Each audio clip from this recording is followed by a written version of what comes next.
जिंदगी का मरकज मेरी वालदा थी और वो सिंगल पेरेंट थी। दुर्गा पूजा में जाकर मैं जब दुर्गा माँ को देखता था तो सोचता था कि काश मेरी माँ बेबी ये सब शक्तियाँ आ जाएं। वो सिंगल पेरेंट थी लेकिन उनमें हमें पालने का जज्बा था। फिल्म डायरेक्टर और राइटर महेश भट्ट ने हाल ही में बीबीसी को एक इंटरव्यू में अपने फिल्मी कैरियर और खास करके अपनी निजी जिंदगी के बारे में खुलकर बात की। महेश भट्ट ने बताया कि मेरी वालदा शिया मुसलमान जबकि वालिद ब्राह्मण थे, लेकिन मेरी वालदा जब मुझे स्कूल भेजती थी तो कहती थी कि तुम एक नागर ब्राह्मण के बच्चे हो, अगर डर लगे तो याली मदद बोल लिया करो। वाज़ेह रहे कि महेश भट्ट की पैदाइश गुजरात के नाना भाई भट्ट और श्री मोहम्मद अली के यहाँ हुई, लेकिन उन दोनों ने आपस में शादी नहीं की थी।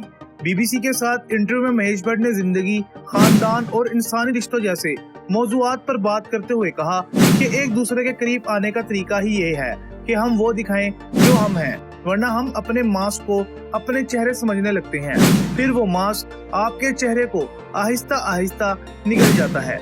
कोशिश करके मैंने अपने चेहरे को जिंदा रखा और आज जो हूँ आपके सामने हूँ। महेश भट्ट ने बताया कि ज़माना तालिबे इल्मी में उन्हें पढ़ाई से ज्यादा सड़कों और स्ट्रीट लाइफ में दिलचस्पी होती थी। मैं कोई अच्छा स्टूडेंट नहीं था, रियाजी समझ नहीं आती थी, सोचता था कि अलजबरा क्या है। बचपन में अपने स्कूल की जिंदगी के बारे में वो कहते हैं कि वहाँ जिन इखलाकियात का जिक्र किया जाता था वो ना उसाजा में थे और ना ही उनके बड़ों में, इसलिए मैं हमेशा कहता था कि मुझे घर में इस वक्त ज्यादा दिलचस्पी नहीं होती है। जब मेहमान चले जाते हैं तो घर का लहजा ही बदल जाता है।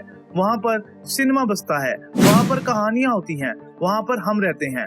महेश भट्ट ने बताया कि उन्हें कम उम्री में ही काम करना पड़ा क्योंकि उनके घर के माली हालात अच्छे नहीं थे।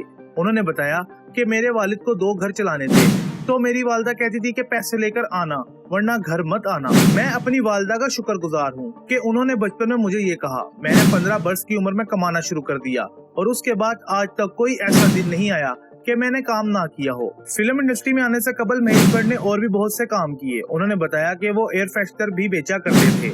मैंने मजदूरी भी की, फिर मार्केटिंग रिसर्च का काम भी किया, लेकिन फिर ख्याल आया कि ये फिल्में जो मैं देखता हूँ उन्हें बना भी सकता हूँ। महेश भट्ट का कहना है कि उन्होंने खुद को कभी फिल्म मेकर नहीं समझा। बीबीसी के साथ इंटरव्यू में उन्होंने कहा कि मैं तो रोजगार की तलाश में निकला था। हर जिम्मेदार बेटे का फर्ज होता है कि जब घर में तकलीफ आए तो वो कुछ पैसे कमाकर टेबल पर खाने को कुछ लाने के काबिल हो जाए। वो कहते हैं कि मुझे कुछ नहीं आता था, लेकिन किस्से कहानियां सुनाने का एक हुनर था। मैंने फिल्म इंडस्ट्री में काम इस सोच से शुरू नहीं किया था कि इंडियन सिनेमा में कोई कमी है और इसके लिए मुझे कुछ करना है या मेरी वजह से इस इंडस्ट्री में कोई 4 चांद लग जाएंगे। महेश भट्ट इतराफ करते हैं कि उनमें ऐसी कोई गलतफहमी नहीं थी, बल्कि वो तो सिर्फ रोजगार कमाने आए थे। अपनी फिल्मों के बारे में बात करते हुए महेश भट्ट ने बताया कि जब आप अपना जाती तजर्बा स्क्रीन पर लाते हैं तो इसकी तड़प, गूंज और महक बरसों तक महसूस की जाती है।